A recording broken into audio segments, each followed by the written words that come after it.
minutes. I gave Jones my thing. Tell him bring him my other bag for me. All right, because I have my glasses. There's another bag I have in the car.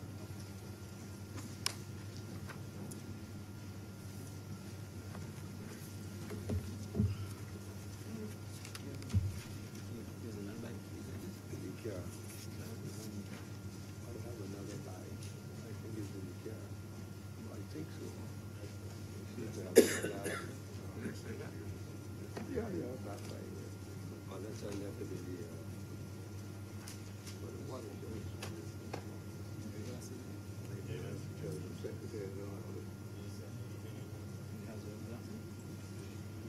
I can see well, no problem, but more comfortable with them. I gave Jones. I do.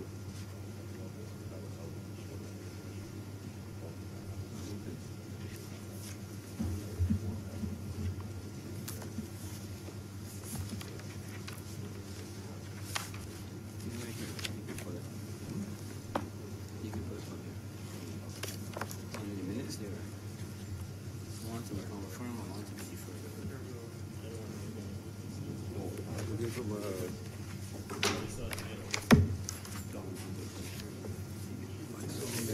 short book really standing on.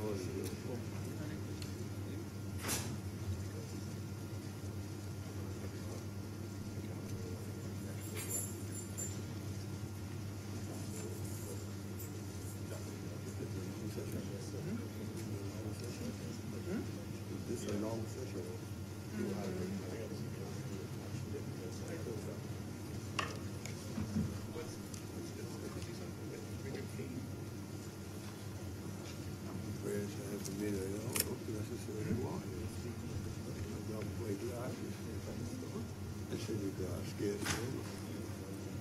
You're not saying the standards in there? Standing orders in there. There's noise. I don't do numbers.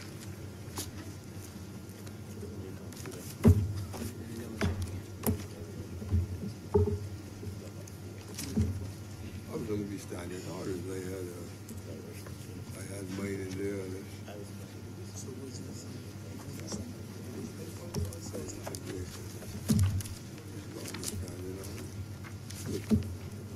Where was it? It was actually inside in it. So you can, well, so you have 2 sets of minutes, one to be confirmed, one to be deferred, and then the next process, set your ground, send it to me. Yeah.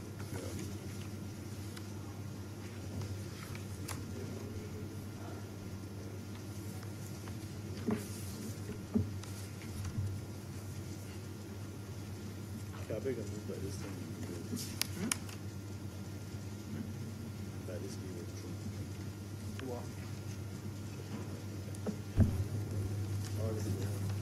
Message from Her Excellency the Governor General. Announcements by Your Honor the President. Yes. I'm to advise that I did hear from Senator Moore, who is abroad on government business and so will not be here today. And I also heard from Senator Rudy Grant. He too is traveling on business and will not be here today.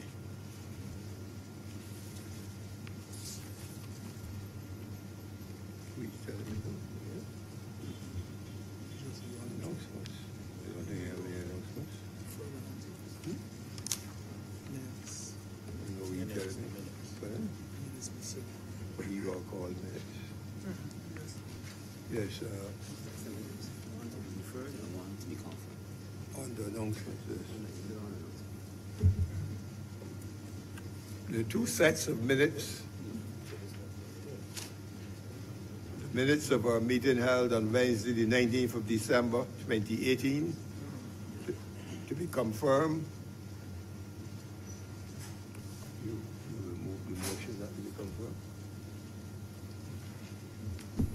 Mr. President, I beg to move that they be confirmed. Yes, so the question is that the minutes of our meeting held on Wednesday, the 19th of December, circulated, be now confirmed. All honorable members in favor, please say aye. Aye. Those against, please say no. I think the ayes have it. And I also have the minutes of the meeting held on Wednesday, the 23rd of January, 2019. But those minutes are to be deferred.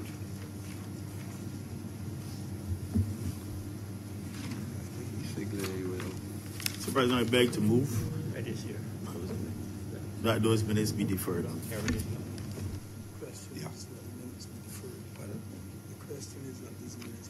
The question is that the minutes of the meeting held on Wednesday, the 23rd of January, 2019, be deferred.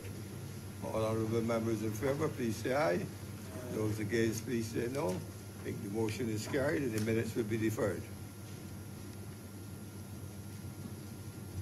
Presentation of petitions, presentation of papers, reports from select committees, questions to ministers, requests for leave to move the adjournment of the Senate on matters of urgent public importance, statements by ministers or parliamentary secretaries, personal explanations, motions relating to the business or citizens of the Senate, and moved by a minister.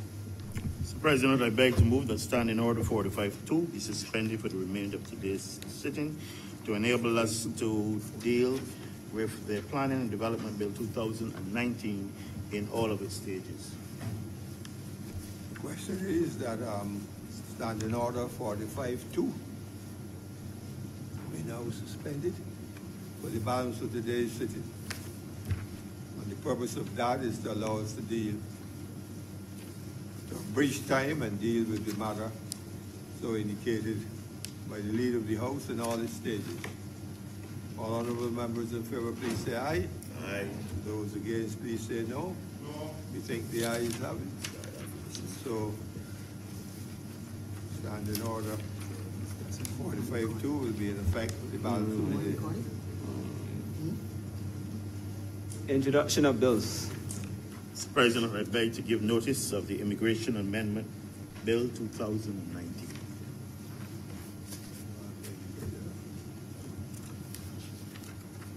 Mr. President, I also beg to move the first reading of the Planning and Development Bill 2019 and also to move the first reading of the Immigration Amendment Bill 2019.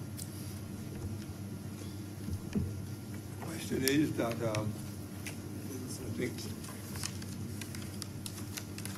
I'm further doing them one by one. The question is that the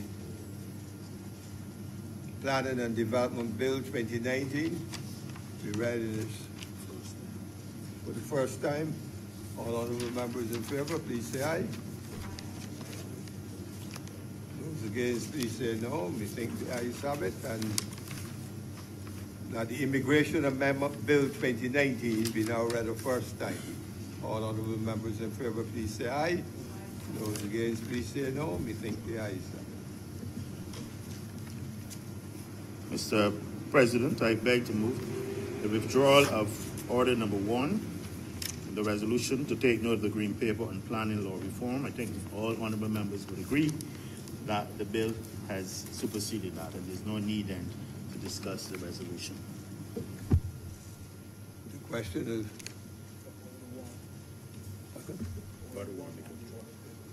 Order 1 on the order paper, the resolution to take note of the Green Paper on planning law reform be now withdrawn. All honorable members in favor, please say aye. Those against, please say no.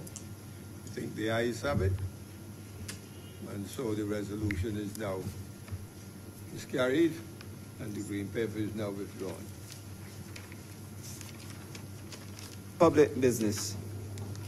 Order number 4, in the name of the Honorable Leader of the Senate, to move the second reading of the Planning and Development Bill 2019. Thank you, Mr. President.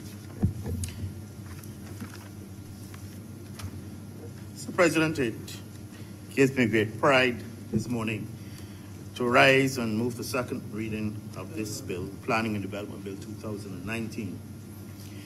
A bill that many would say has been long overdue in terms of coming to the Parliament of Barbados.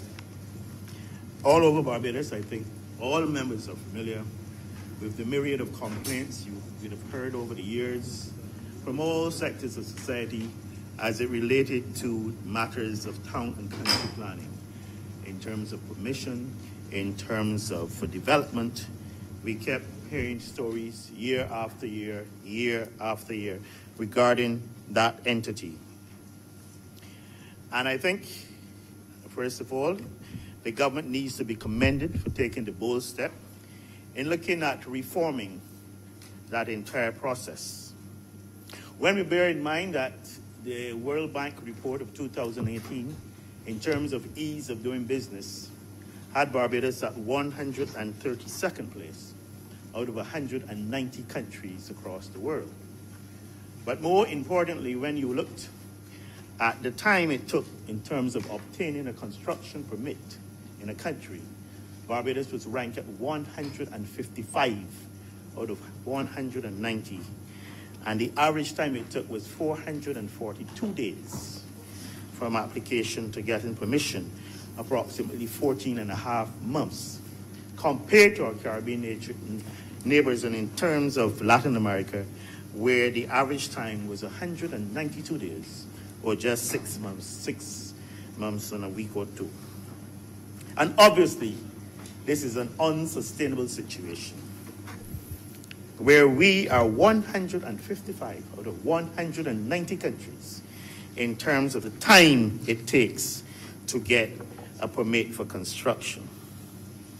Mr. President, our present legislation was enacted in 1965, over 50 years ago, and it clearly no longer serves the needs of Barbados, and this has been identified by governments for quite some time. It is neither efficient, nor is our system transparent. And indeed, many say as an impediment to investment, especially foreign direct investment, at this time when we need everything to assist us in recovering from this economic morass in which we find ourselves. In addition to that, in a small island like ours, it also lacked the policies and tools to protect our fragile environment and indeed our cultural heritage, which we all know is vitally important and one of the country's assets that we should seek to protect. In our manifesto in May, the present government committed itself to improving the quality and the speed of service delivery by the town and country planning, and this bill moves in that direction. We identified it as one of our mission-critical issues to be dealt with, and here we are dealing with that. I believe it was within 2 months of taking over the government of Barbados that the government showed its intention by having a number of stakeholder engagements with persons who are involved in the sector. And I believe 2 sessions were held, one on the 16th of July and one on the 26th. In that, in addition to encouraging persons to identify, to participate, and look at the issues and possible solutions, and to have an input into the formulation of this new legislation, new proposed legislation. So it was a consultative process. And in addition to that, persons were encouraged to utilize the social media in terms of further participation.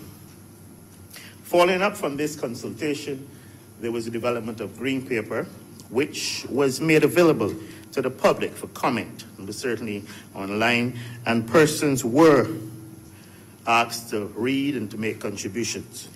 The responses, I'm told, were quite tremendous from individuals, speaking about basic principles. And indeed, there were comprehensive comments and detailed responses from those who were more technical, including some very detailed submissions and expressions of individual concerns. And all of this has been taken into consideration in terms of developing this bill. So as I said, all of these comments were taken into consideration. And indeed, as recent as last month, I believe it was, there was a discussion on the entire process. And again, coming out of some concerns that were raised, further amendments were made to the draft bill, which was discussed in the other place last Friday. I want to say at the outset, the whole process was guided by certain key goals and principles on the part of the government of Barbados. The goals included, goal 1 was transparency and accountability, as it was felt that all decisions in the town planning system should be made in a way that it would be clear who or what body has made the decision and why the decision had been made. Goal number 2 was the need for openness and inclusiveness, and the feeling that members of the public should be able to have input into the decision-making process, and where possible, decisions should be made public so that these individuals would have the right to have their views heard and to register their complaints.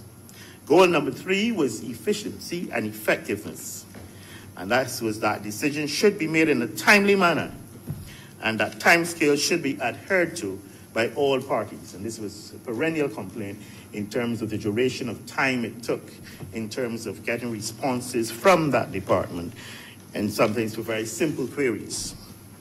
Goal number 4 was that sustainable development of Barbados should be upfront, and that any decisions made would be guided by the principles of sustainable development, ensuring long-term environment, looking at the long-term environmental problems, economic, community, and community health and well-being being all taken into consideration. And the final goal was that it be fit for purpose, that it should reflect the specific needs of Barbados as an island state in the 21st century.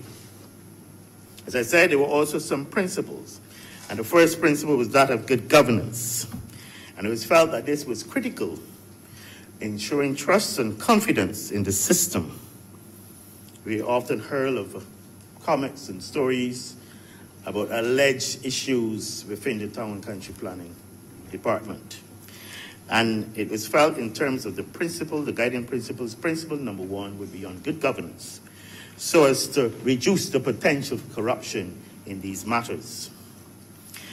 And principle number 2 spoke of the use of e-government in terms of making it much more efficient, that the town and country planning system should be computerized in a way that would allow easy access by the public to information and make it for more efficient consultation, and indeed to reduce the bureaucratic delays in that system. Principle number 3 was that of consultation and participation, and the ability and that the public should be involved in the process in terms of having the public understanding of the system and getting them to believe in it and to trust the whole system more than happens today. And principle number 4 was the need for proactive management and the need for development of a new culture within town and country planning, and indeed for public education as it relates to these matters. Mr. President, the new plan development bill, as my colleague over the other side said to me, it is quite technical, and I will ask that you bear with me as I try to go through aspects of this bill, which I figure will be of pertinence. Obviously, it is one of the most far-reaching reforms of this government so far. The entire orientation of the planning process is going to have to change. Decisions on denial or requiring conditions to a planning application will now have to be given in short and specific time frames. And all of this must be explained, and it can be challenged and must at the end of the day, pass the test of equal and fair treatment to all persons. It is obvious that planning decisions will follow from a plan that, as I said earlier, will promote sustainable development of Barbados while protecting our natural environment, and will all along the process be subject to consultation. However, the most fundamental change, it will be the role of the Town and Country Planning Development Office, as not simply as a regulator, but as a facilitator of sustainable development in Barbados. That they will see themselves as partners in the development of Barbados, and not only in terms of the limited regulation. The bill introduces the concept of provisional refusal, where clear explanations will be given on changes to a refused application. And this is something that's new. Normally you'll be told after so many weeks that your application is refused without any explanation. And some persons have gone through the process of reapplying again and having that denied without ever being told what or how they could have avoided it. And so there will be the concept of provisional refusal, where clear explanations will be given on the changes to a refused application so that it would allow that individual to make the recommended changes and have it approved when resubmitted. The bill also introduces fundamental changes to the governance of town and country planning in Barbados. I'm told that in the Commonwealth Caribbean there are three types. There's a ministerial-led, there's a concept of statutory corporation, and indeed there's a hybrid system which borrows from both of them. And in this particular system, we are looking at the hybrid system, which borrows from both. So we're going to look at a system where there is a minister. In terms of policy, you will have the board, which will look after a number of the applications, but it will not be a statutory corporation. It will just be using the statutory board, and I'll speak to that later. So it is a hybrid system that we'll be looking at. As I said, and additionally, one important addition also would be for the first time, the appointment of an appeals tribunal, which at the end of the day, individuals will be able, if they feel that they have not been given a fair hearing, that they can then resort to the appeals tribunal. As it would be in terms of roles, the minister would have full oversight and also be responsible for policy direction, and would be the person who will decide on applications of strategic importance. The Plan and Development Board will look at other applications for planning, but will not be able to delegate the responsibility for complex applications to the Chief Town Planner. They will now have to do some of that work. The Chief Town Planner obviously will be a member of the board and Executive Secretary, and will decide on simple applications and other things that come to him or her. Planning and Development Department will receive all applications, and they would make the recommendations as to, in terms of town planner to the board, etc. And of course, the appeals tribunal would hear appeals about decisions of the board or even the chief town planner. If I go to the actual bill itself, in terms of part 1, and the bill is quite voluminous. In terms of part 1, which deals with the interpretation, but also it speaks to the purpose.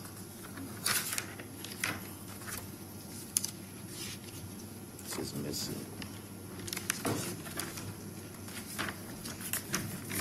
I found it. I thought it was missing a page, Mr. in my bill.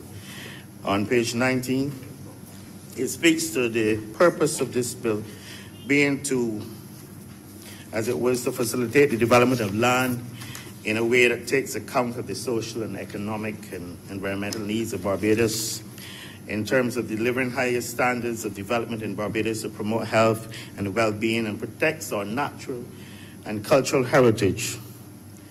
It speaks of providing efficient and accountable public services and the delivery of planning services. It speaks of enabling and encouraging high levels of public participation by providing appropriate access to public information as it relates to these matters, and indeed in terms of providing effective means of access to redress and remedies for people who feel aggrieved by actions of the department.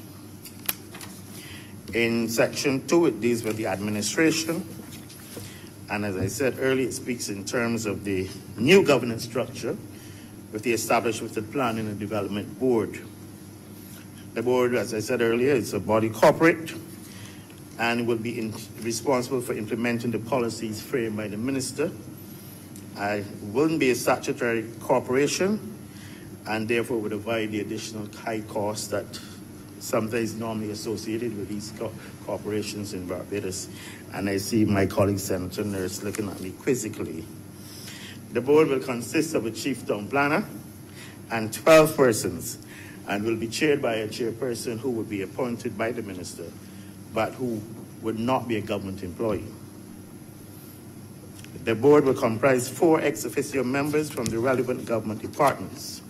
And in addition, the minister will appoint 1 member on recommendation of the National Trust and 2 members after consultation with professional bodies representing professional land use planners, architects, engineers, and land surveyors, and 4 members drawn from the legal profession, financial institutions, private sector business, academia, or a non-governmental organization. So this is how the process is expected to be in terms of the selection of the board. And indeed, most importantly, Mr. President, all members of the board must have knowledge and experience of matters relevant to land development.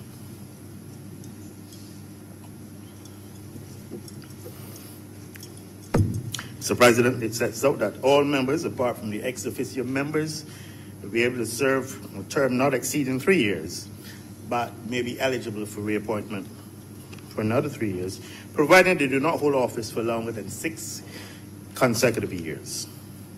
And of course, the rules relating to the conduct of the board are prescribed in terms of the voting arrangements and conflicts of interest, etc. The board is expected to meet as frequently as will be necessary, but certainly at least once a month. And importantly, the minutes of the board will be public documents. In discussions around the Green Paper, there was support for the establishment of the board, but indeed there was some concerns of potential inefficiency because of the volume of work unless routine matters were delegated to the Chief Town Planner, and this is the expectation. Indeed, Mr. President, in terms in Part 3, which speaks to the physical development plans, I think Barbados already has a well-established process as it relates to physical development plans.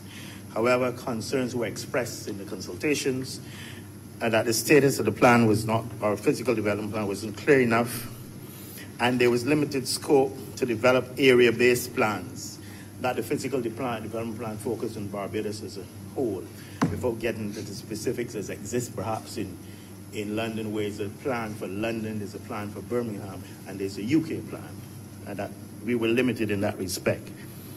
The proposed legislation now makes it clear that the board should give principal consideration to and be guided by the physical development plan in considering planning applications. But it also provides powers for preparing and approving physical development plans for parts of the island and for developing supplementary planning policy documents to guide development in Barbados. And indeed, the existing requirements for the review of the physical plan would be extended, it should be extended from 5 years as it currently is to 10 years to better reflect the long-term nature of plans and the practicalities of conducting this major review process. Such Part 4 spoke about regulation of land development. It uses the current definition of development. However, it speaks of building or engineering operations for or involving the demolition or alteration of listed buildings or a property within heritage conservation areas are now deemed to constitute development. And this is aimed at protecting listed buildings and other properties in what we call our heritage. The provisions are also made for publicity of applications and for the Chief Town Planner or the Minister to take into account objections, representations, and comments made. As I said earlier, tight timelines are going to be kept, and these will be also imposed on referral agencies and limitations set for determining an application once a complete application is made. These will be 12 weeks for applications where an environmental impact assessment is required, 10 weeks for complex cases, and these are described in the first schedule, and 6 weeks for all other cases. Indeed, Mr. President, the time limits can be extended by agreement between the applicant and the Chief Town Planner, and not unilaterally as is currently the case, where you would be given a time and then it would be extended, and you would just hear about that when you inquired again. In this situation, if these time limits are not met, the applicant will now be able to appeal to the appeals tribunal. And indeed, if referral agencies fail to respond within the time allocated, the minister, the board, or the chief town planner will make a decision without their input. Obviously, the chief town planner may request further information within prescribed time limits. And obviously, the time and processing of that application will not start until the required information that was requested is provided. I mentioned earlier that the legislation also produces new types of applications. These will include applications to determine whether permission is required. Some persons want to do things and they're not certain. In Barbados, there's not a plethora of persons using containers to sell food. And obviously, some of them are not certain if they require town and country planning permission. And this application will outline what is required in terms of doing things like that. Approvals in principle, I spoke about this earlier in terms of the approval that you were told, the provisional refusals, and of course the certificates of lawful use or development, which I believe a number of persons were asking and seeking to have something like this introduced. The approval in principle will replace the old outline permission, but it is not a planning permission, and it doesn't confer the right on the applicant to start construction.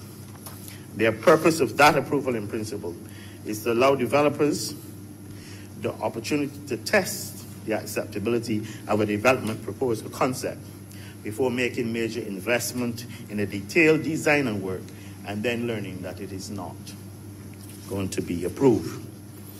It is thus made at the conceptual stage and may require an eventual environmental evaluation rather than a full EIA at that stage. So this is to allow persons to test the acceptability of if it's major development, how feasible and how successful it is likely to be. As I spoke earlier in terms of the provisional refusal, and this will be a new decision. And of course, as I said earlier, that process will also be time limited. The bill also sets out the requirements now for submitting a planning application, the duration of the planning permission, and the commencement and completion of the development. There's been a concern, Mr. President, regarding the whole matter of environmental impact assessments in Barbados, and over the last few years especially, as it relates to major developments in Barbados. It's felt interestingly that Barbados has no legal basis at this point in time in law and criteria governing its use, and it is really not, and they're not explicit and consistent. And I found it surprising, given the issues over the years, you're told that you need an EIA, you need an EIA. So I was surprised, I was taken aback that it has no legal basis as a requirement at this point in time. However, as part of this bill, a legal basis for requiring environmental impact assessments, and also set out the projects for which environmental impact assessments would be required, would be part of it, especially would be listed in Schedule 3. So that is one of the new things that will be coming out of this. Mr. President, the whole issue of planning obligations for an applicant in terms of a development for a housing project where the existing legislation limits planning obligations to requirements for provision of affordable housing. It is now the scope is going to be widened now in terms of the use of planning obligations, and set down certain rules for the implementation, modification, and discharge of these obligations. And these might be speaking in terms of enhanced beach access and facilities linked to a beachfront property. If you want to develop it, it might be part of your remit that you will have to provide facilities at the beach for the general public to have use of, so that we wouldn't have golden toilets in Bath St. John or silver toilets in Bay Street. but it will be part of the requirement of the developer. I'm sharing it equally, Mr. President. I'm balancing it. Or if you're doing a private school, you might be additional, in terms of additional classrooms. If there's a new residential development that you might want to do that. And of course, the need in terms of this having green spaces, but also indeed providing basic exercise equipment in these developments. So these might be part of the planning obligations that you would have to ensure implemented as part of your access or the agreement that you enter in with town and country planning. I spoke earlier about ministers still giving direction in terms of policy and in certain types of applications going to the minister. And these will, of course, these applications, although they're going to the minister, they will be dealt with first by the chief town planner and submitted to the minister. So they don't just go to him in terms of strategic importance. They have to go through the entire vetting process. And if the applicant or the objector or if the chief town planner desires, they may present their case in writing or appear before and heard by a member of the appeals tribunal, who will then report to the minister. So this gives an additional layer of protection so that ministers are not accused of indulging in activities in which they shouldn't rightly be indulging in. Of course, in this process also, strict time limits will be imposed, including the decision by the minister, so that we wouldn't have a decision, for example, on a cement facility at Spring Garden taking over a year for the minister to give the okay, which he finally did, which the Minister of Town and Country Planning in April 2018.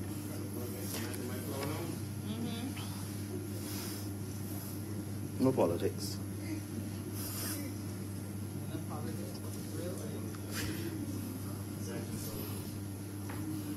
Now, Mr. President, as I said earlier, there will be the introduction of the appeals tribunal, and any applicant who is aggrieved by the decisions of the board or the chief town planner may appeal to the tribunal, but within 28 days. The composition of that is dealt with further down in the bill itself, and the detailed regulations, and in particular the new development orders, will be prepared as expected, anticipated after the enactment of this bill. And that will cover other areas. In terms of Part 5, building, engineering, and subdivision plans, the bill makes it clear that certain types of building plans include in their applications for planning permission must be stamped and signed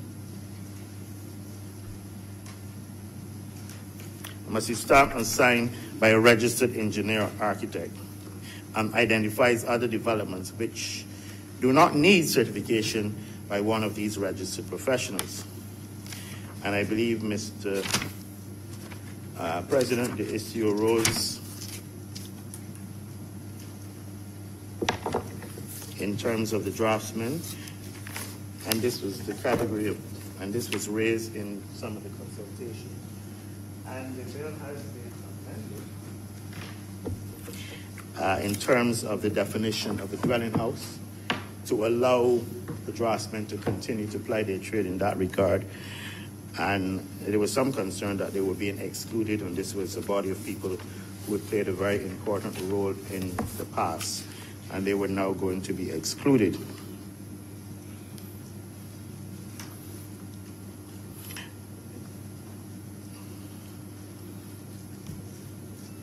Now, provision is also made in terms of I spoke about the open space and all of that already.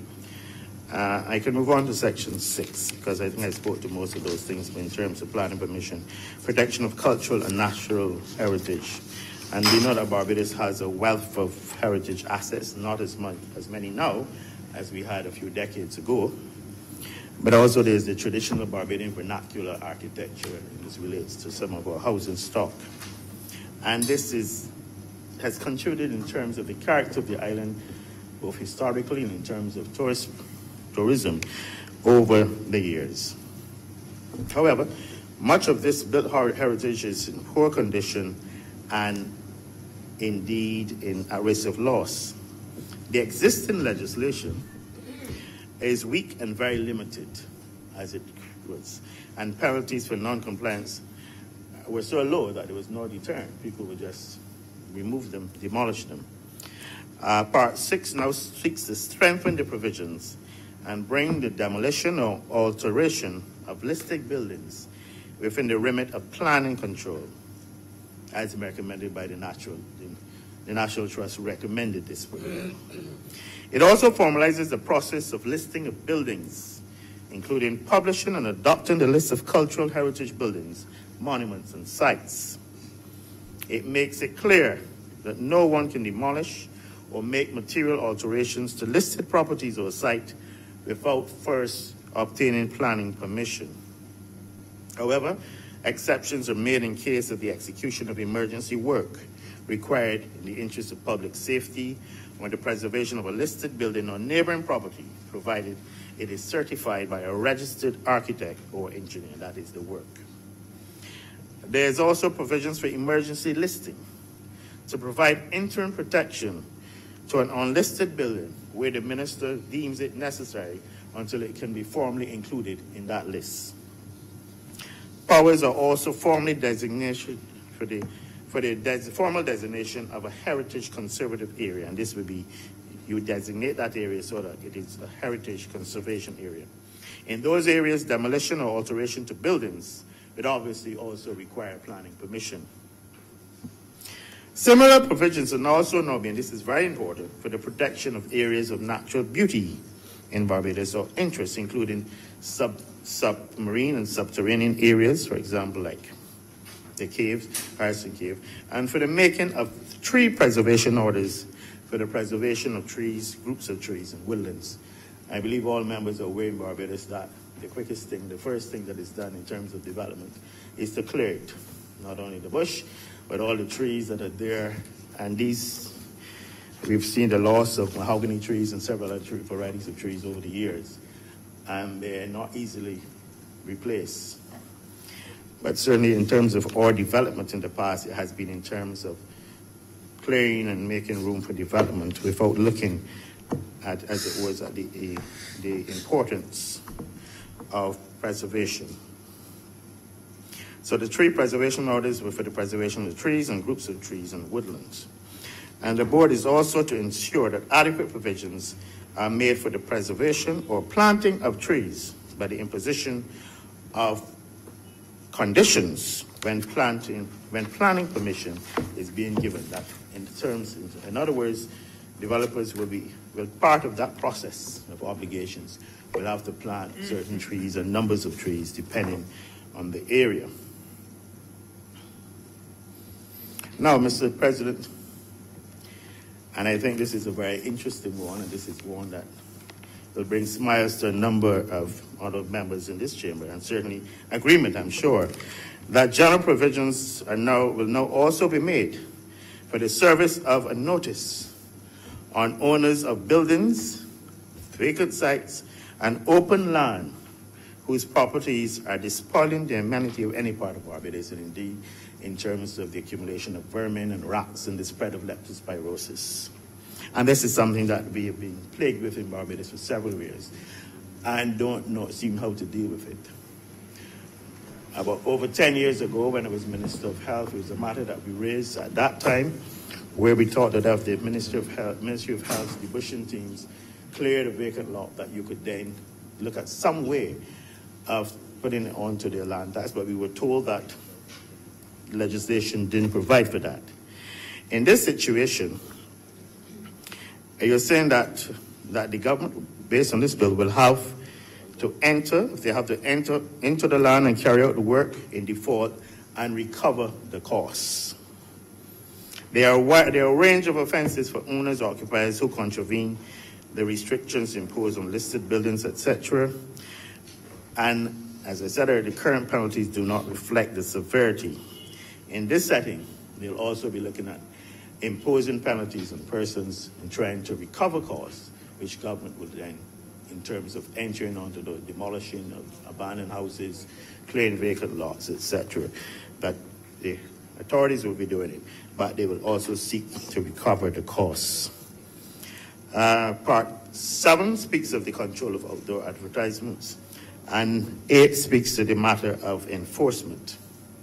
So often we come to this honorable chamber and we pass all sorts of pristine legislation, be it related to road traffic or whatever, and then it falls down at the point of enforcement.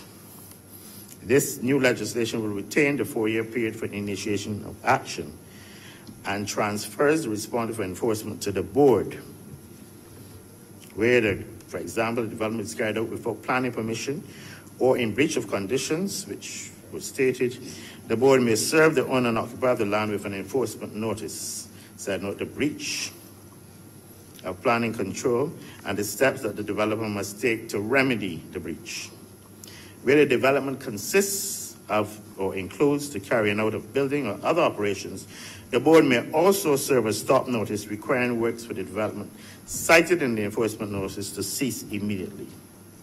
If the developer fails to comply with the enforcement notice within the specified time, the chief town planner may enter upon the land and take steps required by the notice and recover the costs of doing so from the owner.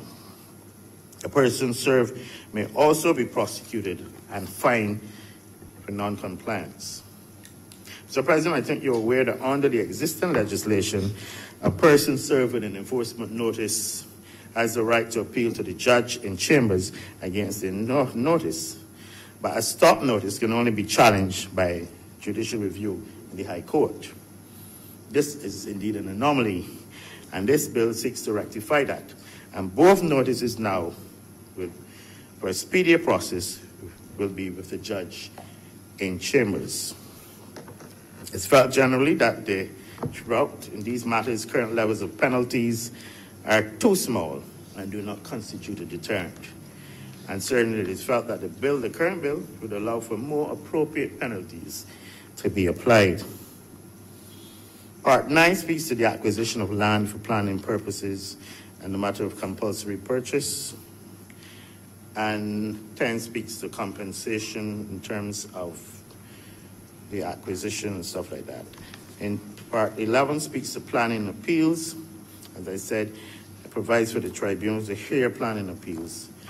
The present system sets out no timeline for decisions, and this has resulted in large backlogs and delays in terms of the present appeals process. I mentioned it earlier, what is being proposed is a tribunal of 3 members appointed from a broader panel of 6 to 9 people on a rotation basis. The panel will be appointed by the Governor General on the advice of the Prime Minister, but will be required to have a minimum of 5 years of practical experience in the fields of law, physical development planning, environmental management, coastal zone management, architecture, surveying, or land development. No one having a conflict of interest in a case may be appointed, obviously, to hear that case. And the work of the tribunal will be managed by the clerk of the tribunal, who will be appointed by the permanent secretary in the ministry.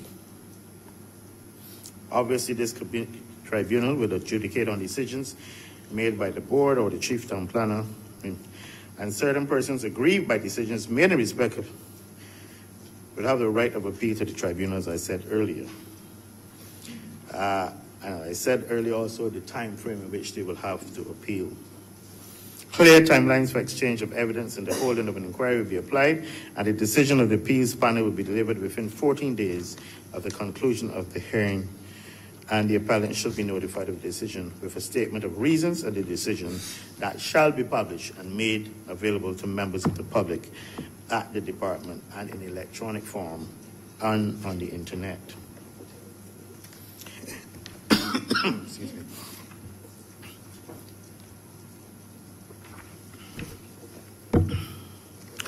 Mr. President, Part 12 deals with miscellaneous aspects in terms of the need for a register. And indeed, I should state,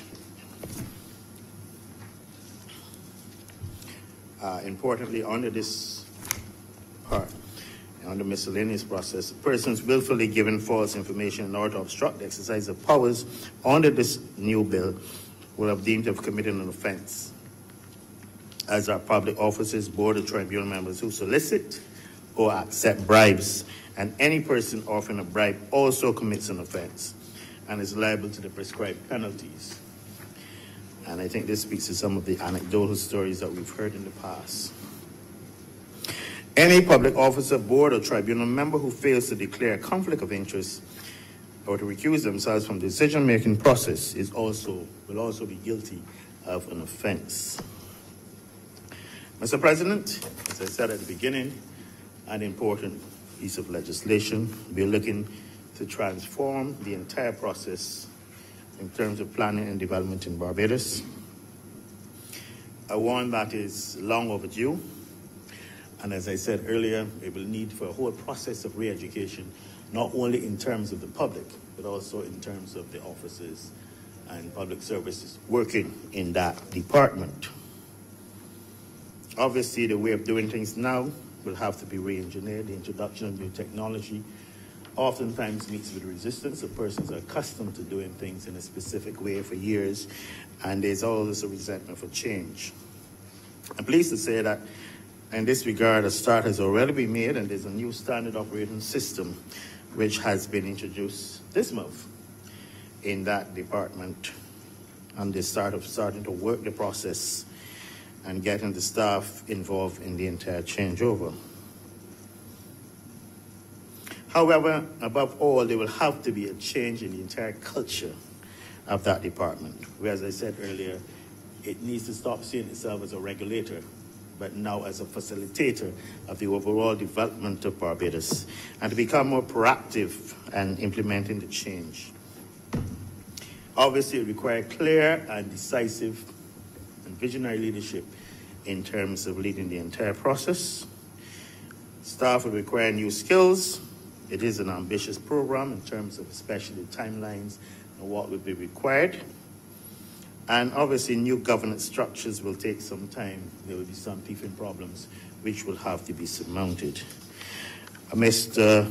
President, I believe I've said more than enough in terms of the details of this very important bill. And I commend it to all honorable senators, and I hope that, like me, they will see the wisdom indeed in supporting this bill at this time in terms of the economic development and infrastructure development of Barbados. I'm obliged to you, Mr. President.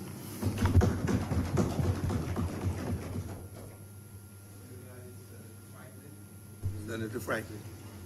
Thank you very much, Mr. President. Sir, I have this complaint always, and I will keep it on the record whenever I have to speak in situations like this. This is a very important piece of legislation that should not be rushed. It was rushed. Then you're going to have a little consultation at Sherburne, you don't call it Sherburne, no. And you get a minister to stand up and mislead the public. Because a lot of the things I heard with the minister speaking... Mr. President, for the border, I hate to interrupt the honourable member when he's obviously trying to reflect and try to ascertain what the bill is about, having not read it. But you surely cannot describe the extensive consultation involved as a little consultation at Sherburne. There were at least 2 consultations back in July. There was consultations in October, with the formulation of the Green Paper, and as recently as last Monday, Mr. Chair. So indeed, the honourable member is, I believe, I don't know if he's in some sort of degeneration of his grey matter, but certainly those cannot be constituted of one little consultation. Mr. President, the poppy show that they call consultation is hardly consultation. What we need, and this is what the law requires. You come here and you do the first reading, send it to the printery to be published, and it's circulated. When you see the official gazette, you see something called objects and reasons. That is when the bill comes out for the whole country to see. This government has been sneaking legislation past people in this country who have interest in these pieces of legislation by coming to this, but the Parliament, and refusing to follow standard operating procedures. You waive the standing orders and you get your way. We had it last month too when they came in here and quickly by sliding through an amendment to the Income Tax Act where the Prime Minister's father could get away with his taxes between 1968 and 2000. All of this is happening here, and something has to stop. It has to stop. This government is I am really sorry. On a point of order, Mr. President.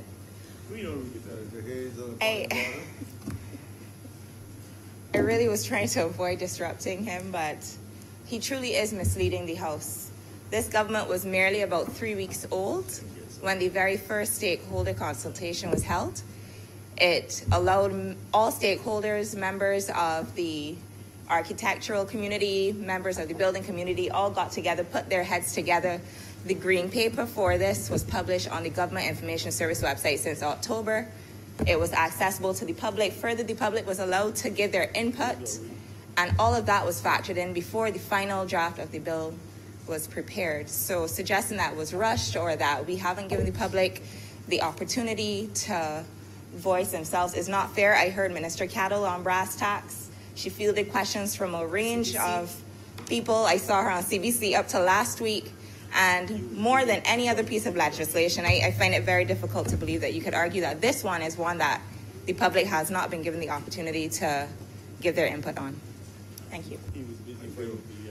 Mr. Chairman, I would wish that they would sit down and keep quiet and let me make my presentation instead of interrupting, because they're not going to stop me from saying what I want to say in here. You know, this nonsense about distracting me and getting instructions from the leader of the Senate, the Senate to bamboozle me with nonsense. It is nonsense, complete nonsense. What they did on brass tacks and wherever else they had it does not suffice. And I heard some of these statements made by the minister, and she was misleading the country. She didn't know what she was talking about. But you see, this problem here is that the government, since they came into office, have been addressing issues for the people they care about, their special interest groups. Case in point, the architects, and this is a BLP habit. They go and they look for their friends, and they listen to what they tell them, and they pass legislation to disadvantage people. You have architects who can't find work. Go and look for something else to do. But instead, they make little deals with the government, telling them, we can't have draftsmen drafting buildings. A draftsman can draft a building for as high as you can get it. The problem doesn't require a draftsman, The problem is that you must have a structural engineer to tell you if it can stand up. So if an architect draws a building, who's to say that that building will stand up? You need a structural engineer. So if you are saying to me that you need to make sure the buildings are going to be safe, then you need a structural engineer. An architect is not a structural engineer. He could draw any fancy thing. But no, the architects now want to get their way, and they were able to prevail on the government to limit the work that can be done by draftsmen who have been doing excellent work in this country. On a point of order, Mr. President, I believe Senator Franklin, once again seems to be attempting to mislead the House and the public. Clause 44 of the bill speaks to what he's alluding to. And between basically the relationship that pertains to architects, draftsmen, and so on, and I'm aware of some of what was ventilated in the public domain. Standards matter. The reality is that anybody with a CXC in technical drawing could call themselves a draftsman, and standards should matter in the interest of public safety.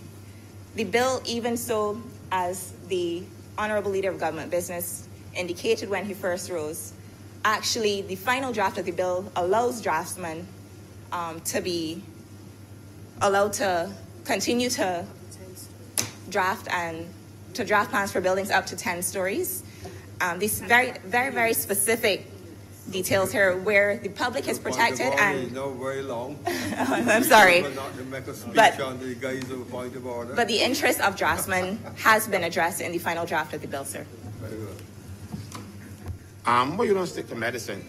Why you don't stick to medicine? It is not 10 stories, it's 10 units.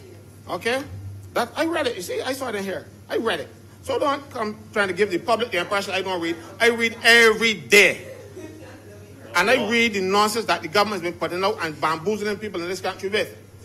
What you have done, or what you attempted to do, was to lick out all of those draftsmen from getting work for your special interest group of architects. Architects cannot determine if they can draw a pretty a structure, make it look real pretty and stuff. But unless you have an engineer, structural engineer, that can tell you if what the architect puts in drawings will stand up. So you can have a fellow who doesn't have a CXE draw a building. That doesn't mean it will stand up. You depend on a structural engineer. So the architect should require a structural engineer to look at his thing, not certified by an architect, because he ain't gonna know. So don't come telling me this thing. Oh, I tell you I was involved in building. Oh yes, I think so. I know all about the structural engineers and stuff, quantity surveyors and everything you need to do. But what I'm telling you is, you see, when you work like me, and people like you get rid of me, I have to work finding other things to do. When the structural engineer certifies that this building will stand up, that is what you need. You don't need an architect certifying it because he will draw any fancy thing. The draftsman, most draftsmen do the drawing, and the architect just stamp them and sign off on them. They don't sorry, but architects don't do the drawings, you know. It is the draftsmen who do the actual work. So what you are attempting to do is what the Barbados Labour Party did when they were dealing with the telecoms. You decided that only men who can, certified persons can wire your house by telephone. There was no danger, there was nothing needed to be corrected, but you stopped people from wiring up their own house. Now you're doing the same thing again because you wanted to provide work for a certain group of people. And you're doing it again here. You know? You don't need any special qualification to draw. You need a special qualification to determine if that drawing will stand up when you put it, and you need a good builder. If you were saying to me that you need builders,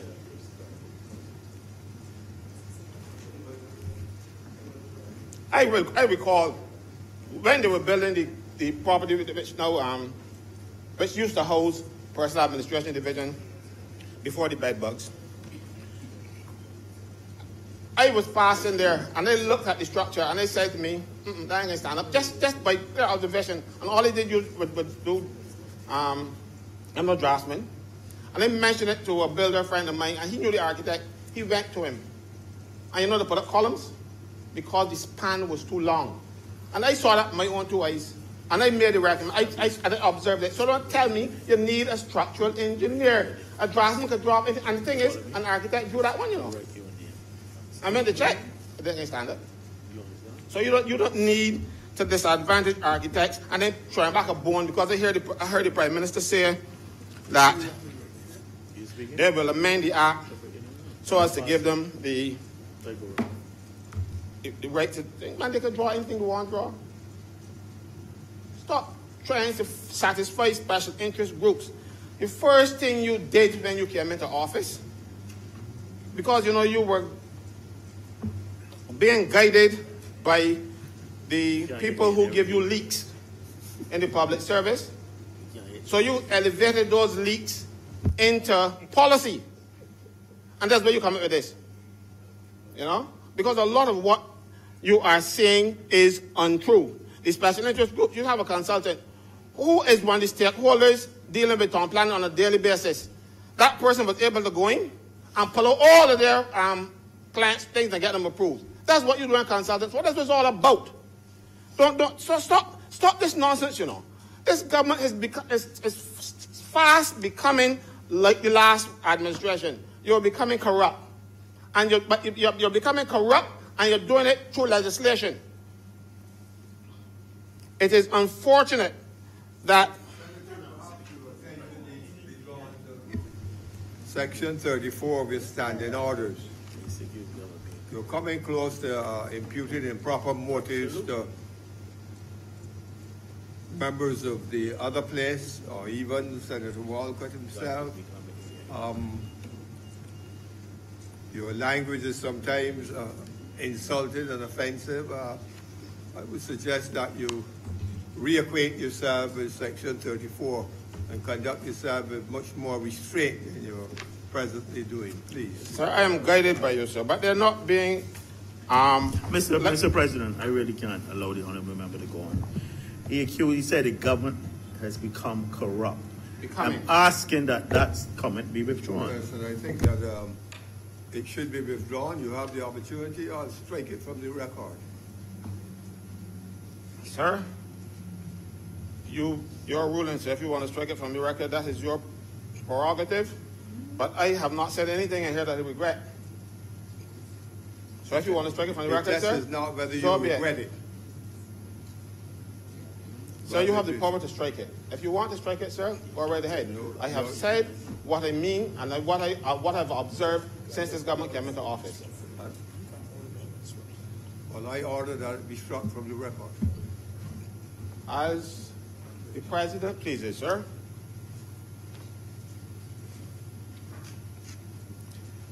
One thing, sir, I heard the minister say is that town planning decisions, the minister who spoke on brass tacks, that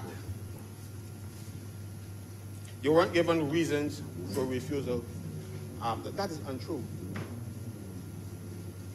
Every person who makes an application before the town planning department and it is refused, they are given sometimes as many as 3 reasons why it has been refused.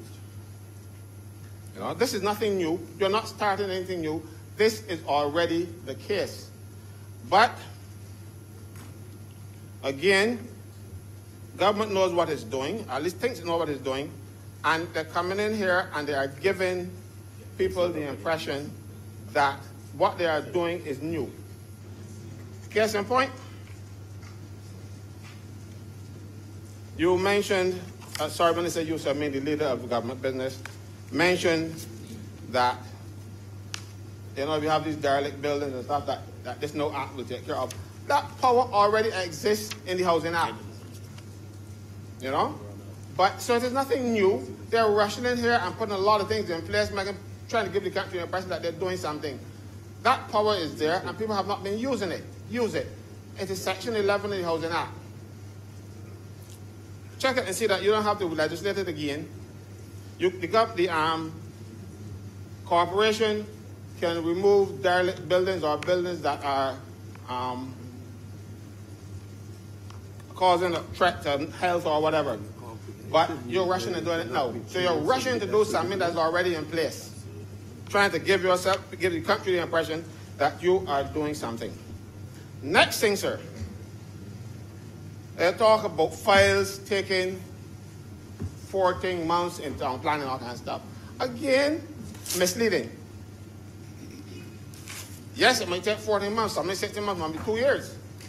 But could you deny that right now there are over 400 files that are awaiting the Prime Minister's attention? 400, going back to more than one Prime Minister, because the town planners have certain restrictions on the approvals that they can grant. It has to go to the minister, and there it sits. Like for instance, Corvallis thing got done in 3 days. The minister can push things forward. But other people who are waiting, their things stay on the minister's table, and the last minister, Lord, on his table even longer.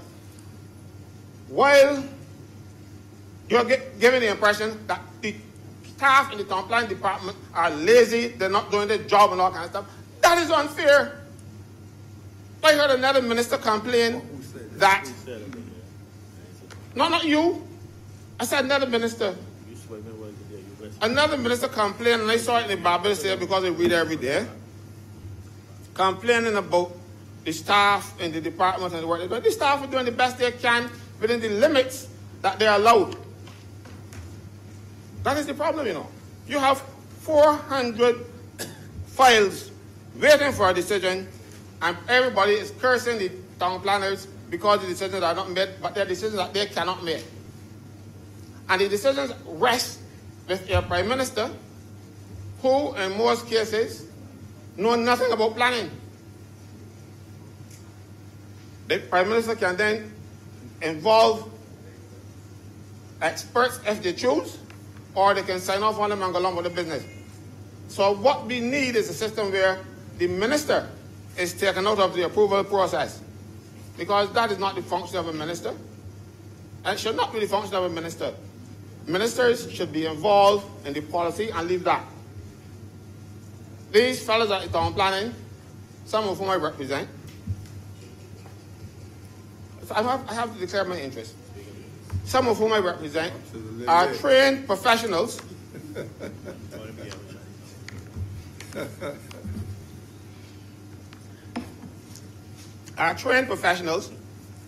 who are overruled by a person just because that person is elected, that know nothing about planning.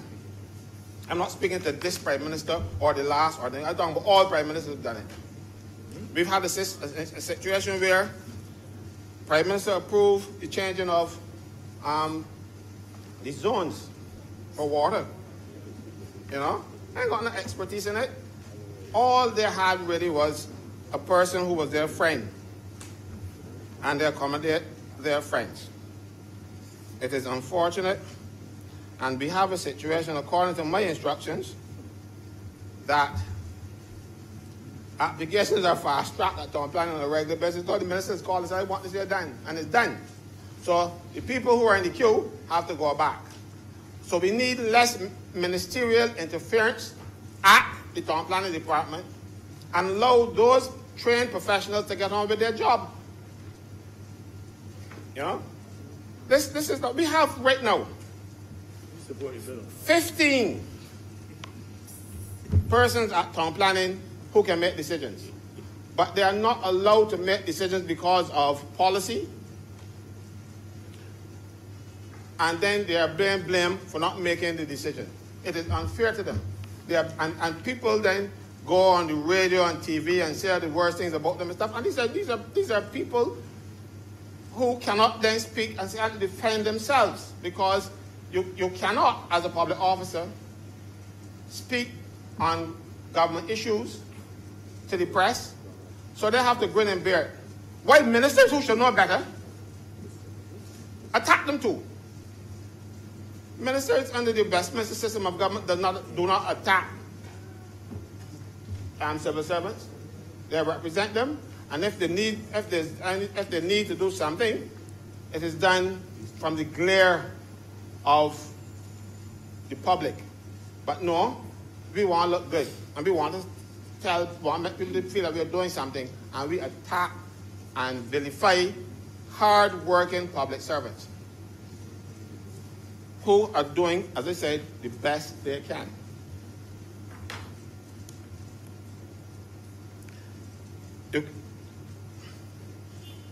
This legislation introduces a board and has relegated the chief town planner, as according to my notes here, I said secretary, but I wrote gopher. You go for it. They've actually emasculated she's already emasculated. They emasculated the chief town planner. You know, he's now a secretary to a board that don't really need to exist. If you really needed a board, the board should be the appeal thing. Let the town planners who are trained to do what they're doing. Sorry, sir, I should have gone back. Let me go back to something else I was talking about, the delay. The delay in the town planning department, aside from being on the minister's desk, also come about because you require consultations from different agencies. Coastal Conservation, Environmental Protection Department, MTW, and the town planners have to wait for the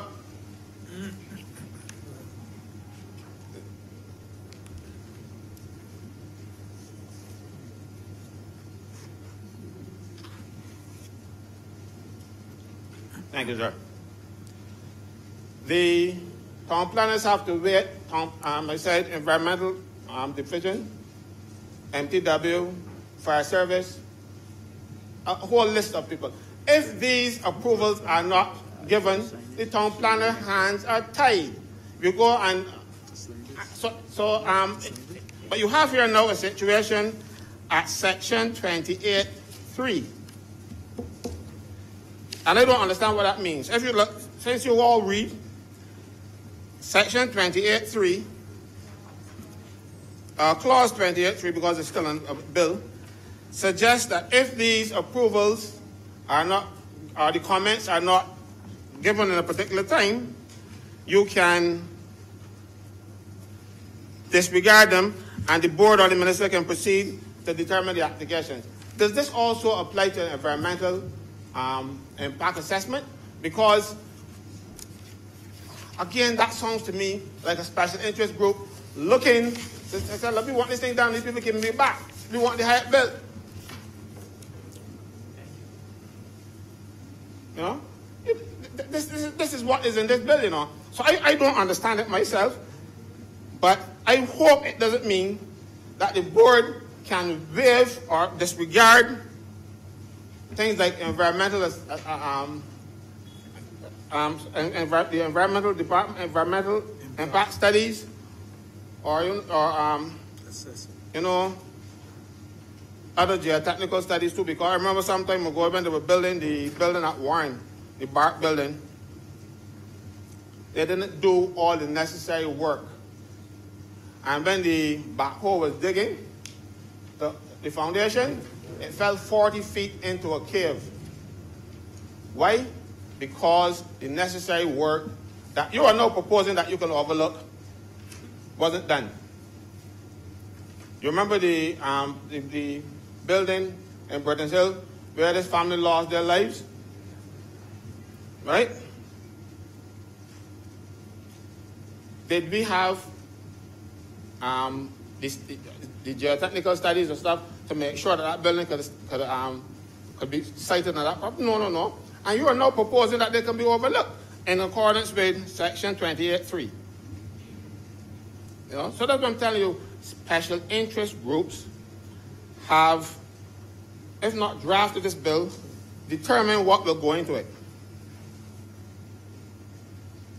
This bill doesn't need to be rushed. This is something, and this little Pappy Show stuff at Sherburne and from Brass Tacks and stuff does not replace careful study.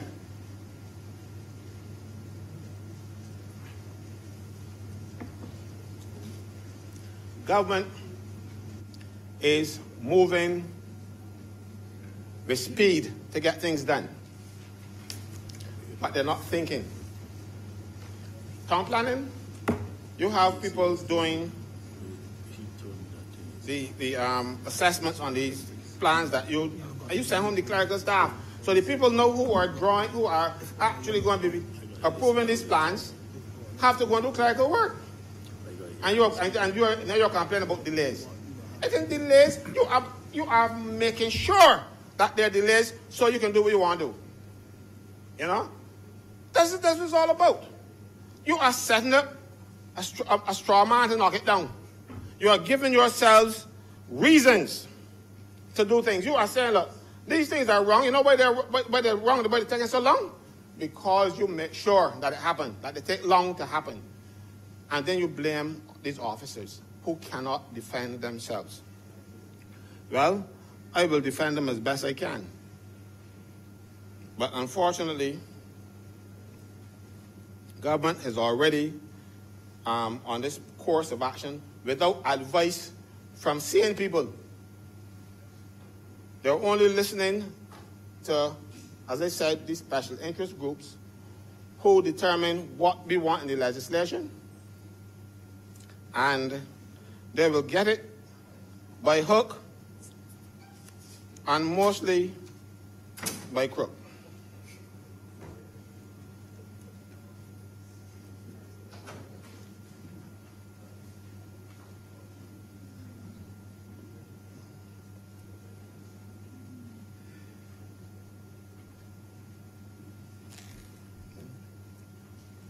no one, sir, ever speaks about the good work done in the town planning office, even with the constraints that they have. We have a bloated cabinet who haven't got much to do, and what they're going to do is to take it out on poor civil servants and making them the object of scorn and ridicule in this country. You know? And because you always support it, you know, because you are instructed to support it. But I have grave difficulty with most of what you have here in this bill. It sounds pretty, but it is not necessary. And if it were at all judged to be necessary, you should have done it the right way. But you are hell-bent on getting your friends' interests secured without looking at the consequences of your actions. And this has been the hallmark of this administration since it came to office. Yeah, I know. There's one good thing about, even though I don't support this bill, there's one good thing about it. I mean, as you are doing, and this is the structure, if you're going to continue with it, it is the hybrid system that the minister spoke about, where the board will stick to planning decisions and leave the civil servants to do their job. They need more of that. Right? But that is another issue, and I will speak to that at another time. So that is the only thing I have. If you're going to insist on having this on yearly board, and mind you, you are saying that this board will only be responsible for, and I got it written down here, the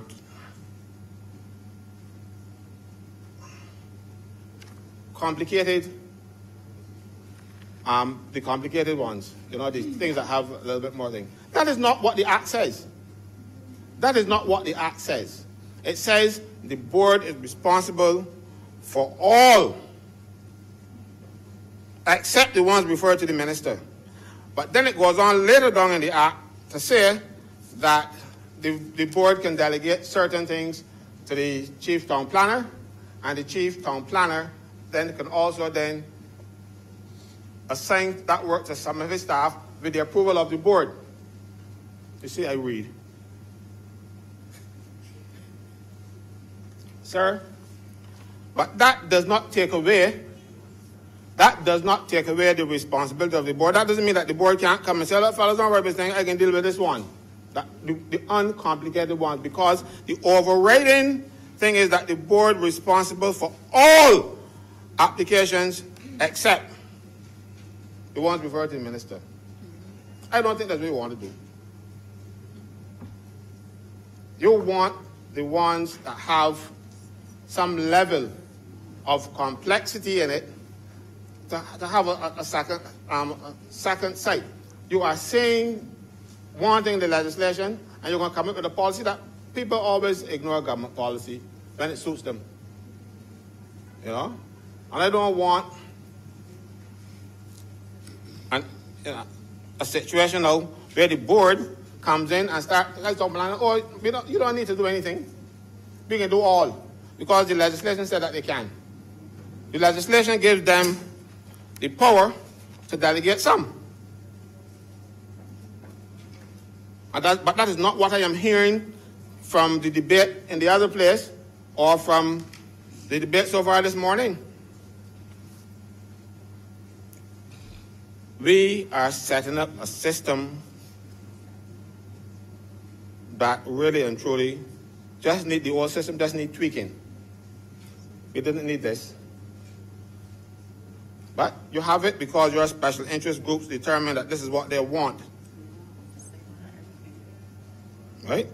Get out of these technical things. You know, you don't know anything about it, and you rush and do these things for your friends. I keep telling from day one in this place, it has been a friendship thing over and over and over. You are not governing for the interest of all Barbadians, you are governing for the interests of your friends.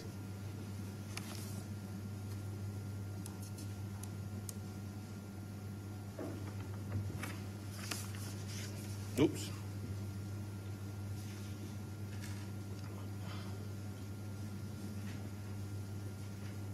Mr. Deputy President, I'm going to wind up now, but I want to put a word of caution to the minister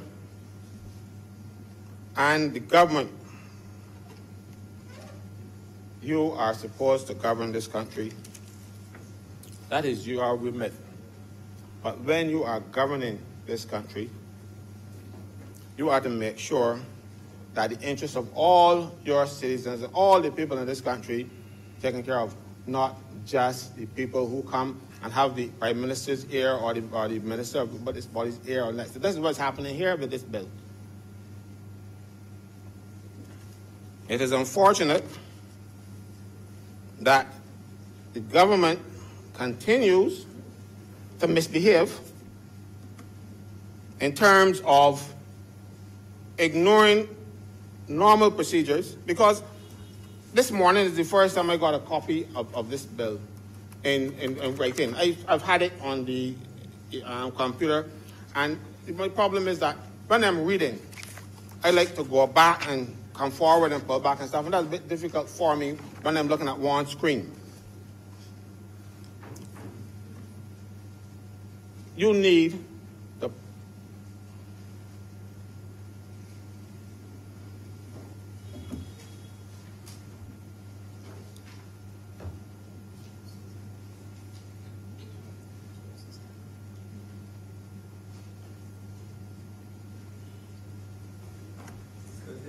Thank you, sir. You need to do things the proper way. It is time, because every bill that comes to this house is always some emergency. We want done it fast. And as a result, you are making a lot of mistakes. Like, for instance, at section 6, clause 6:13, it says minutes should be done in the, let me get it here for you, man, because it's funny.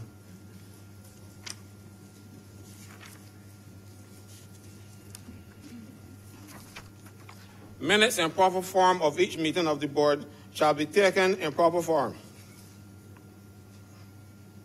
and kept by the executive secretary. Gobbledygook. You want to know why?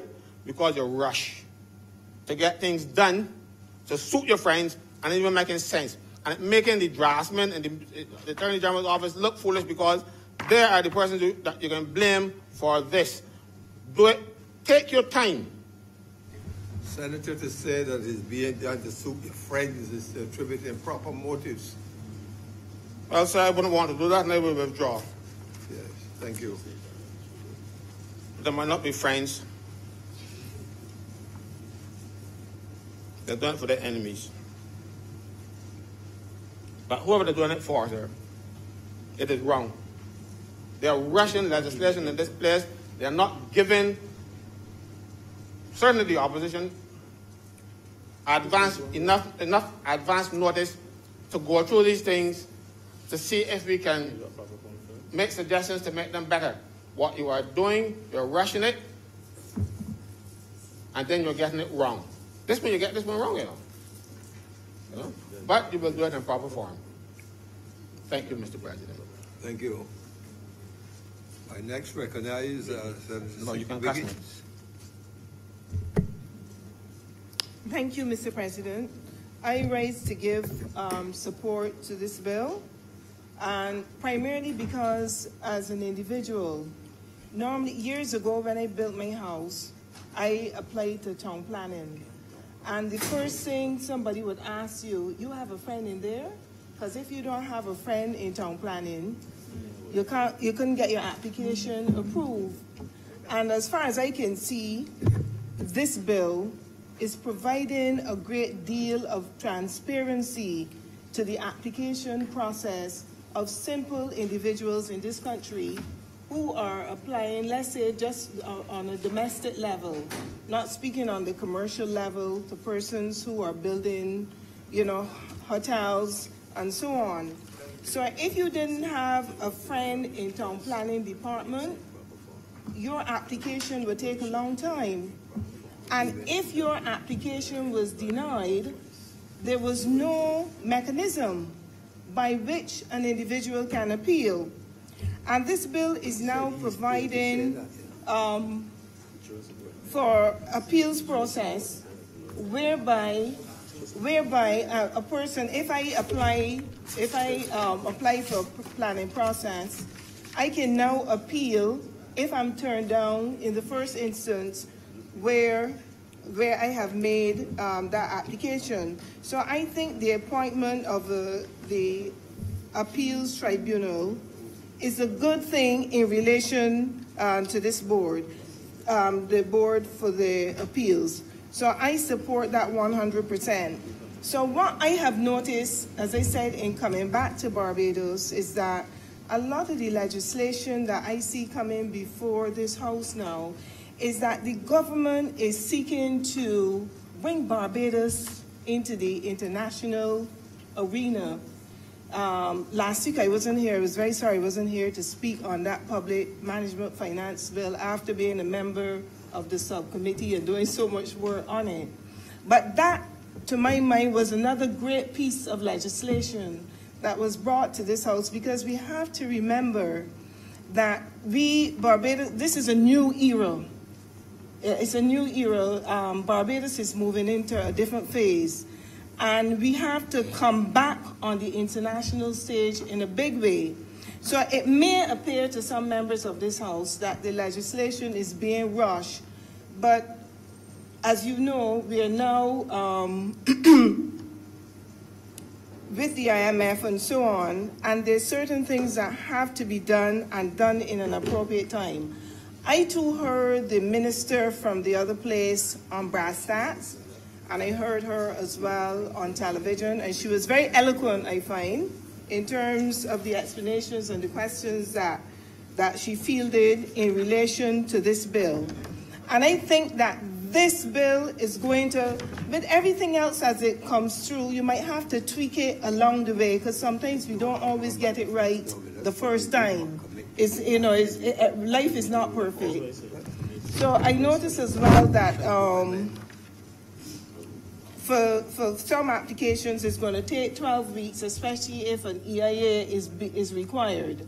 It's going to take 10 weeks for complex cases, and for simple applications for housing, it should take about 6 weeks. So I think that, and including the draftsmen in the adjustment that they can now build is 10 units now, draw drawings for 10 units is a good thing, because I noticed there was protests where that was concerned, and the appropriate amendment was made.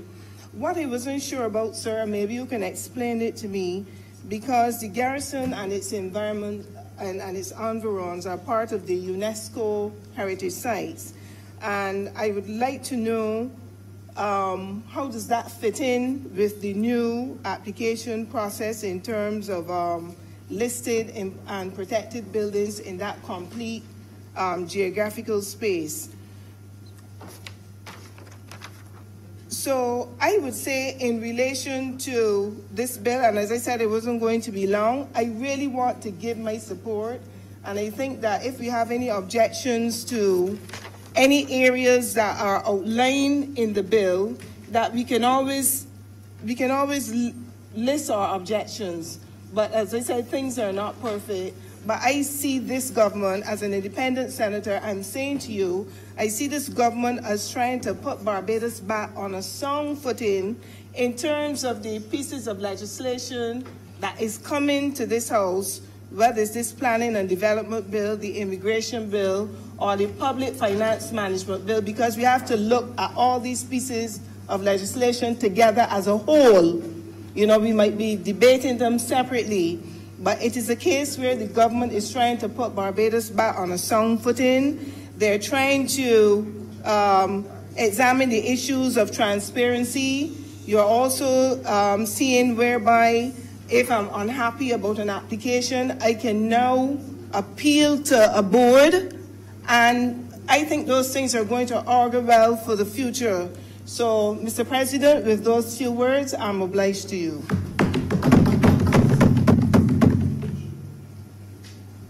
Mr. President, I beg to move that this sitting be now suspended until 2:15 for lunch.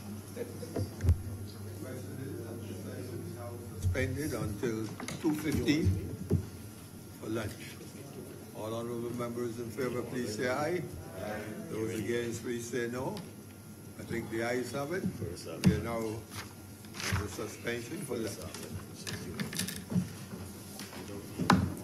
First, after lunch.